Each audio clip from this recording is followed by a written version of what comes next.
Good afternoon. As many of you already know, we have started these daily press briefings last week in order to help keep the media and the general public as informed and up to date as possible.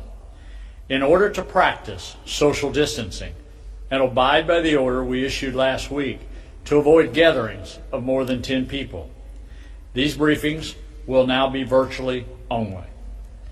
The COVID-19 crisis changes every day, but we will continue to work through whatever challenges we might face and ensure we are doing all we can to communicate with you.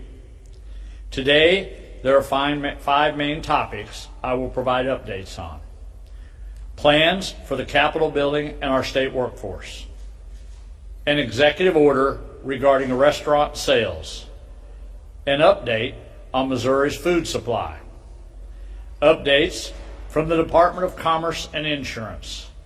An update on Missouri's request for assistance through the U.S. Small Business Administration. I then will turn it over to Department of Public Safety Director Sandy Karsten, OA Commissioner Sandy Stillman, and DCI Director Clora Lindley Myers. First, I would like to address the plans that are being put in place for the state workforce and the state Capitol building. The health and safety of all Missourians, including our state workforce, is our top priority. And the best way to stop the spread of COVID-19 virus is by social distancing as much as possible. Starting tomorrow, March the 24th, we will be closing the state capitol and state office buildings throughout the state. Only identified essential personnel will be allowed access to the state capitol building, and only essential personnel will report to work at other state offices. Our cabinet directors have identified essential personnel and will be reaching out to their teams today. As public servants, our fellow citizens rely on us to serve them, especially during tough times. Many of you work in facilities where you have to be hands-on with your job. Many of you are already working remotely, and many of you will shift to remote work or alternative arrangements in the coming days. We will continue to work through whatever obstacles we may face to ensure we keep our state employees safe while still providing critical services to Missourians. And I want to thank all our state employees rising to this challenge and continuing to be the outstanding public servants even during such a difficult time. Now, I'd like to give an update regarding restaurant sales and Missouri's food supply. Due to the public health threat caused by COVID-19, many restaurants have limited or ceased their normal business operations. Today, I signed an executive order suspending the enforcement of local regulations that prohibit restaurants from selling unprepared food to members of the public. We hope this will not only assist restaurants financially during this time and avoid unnecessary waste, but also help meet the increased demand for food across the state.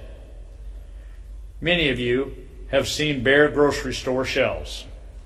I want to assure you this is a demand issue, not a supply issue. Our food supply remains strong, and our farmers, ranchers, processors, manufacturers, and grocery stores across the state are working hard to keep the shelves restocked. Today marks the start of National Agriculture Week, and I want to thank all of those in the agriculture industry for what they do, especially during a time like this. Agriculture plays a vital role in taking care of our most basic needs during a public health emergency. Missouri Department of Agriculture Director Chris Chin will join us on Wednesday to provide more updates.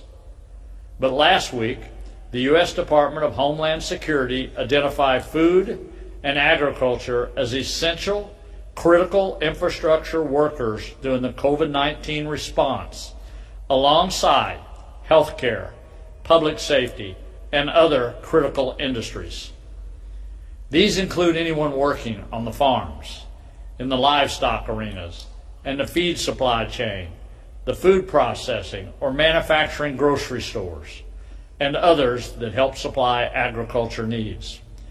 To anyone working in the food production and agriculture from farm to fork, you have been more important. Your effort through these difficult times will sustain our communities and our nation. Next, I will give an update on the Missouri Department of Commerce and Insurance. In order to expand the use of telehealth to better serve the needs of Missourians during the COVID-19 crisis, the Department of Commerce and Insurance is waiving a state statute for individuals licensed in other states. This will allow healthcare providers to use telehealth to collaborate in the treatment of patients. Additionally, the Division of Professional Registration is working to quickly remove certain statutory barriers that will allow more trained healthcare professionals to work in ways that are both safe and productive. And these include extending the time of a temporary permit invalid for nurses, allowing graduate nurses to continue working past the 90-day period allowed following graduation, continue to increase the practical use of telehealth, and waiving certain existing rules and statutes to assist pharmacists in dispensing medications and managing some tasks remotely. Lastly, I would like to give a quick update on Missouri's recent request for assistance through the United States Small Business Administration. Last week, I directed the Missouri State Emergency Management Agency and the Missouri Department of Economic Development to seek assistance for small businesses throughout the SBA's Economic Injury Disaster Loan Program. The SBA has approved our request, which will make low-interest disaster loans available statewide to small businesses and private nonprofit organizations severely impacted by COVID-19.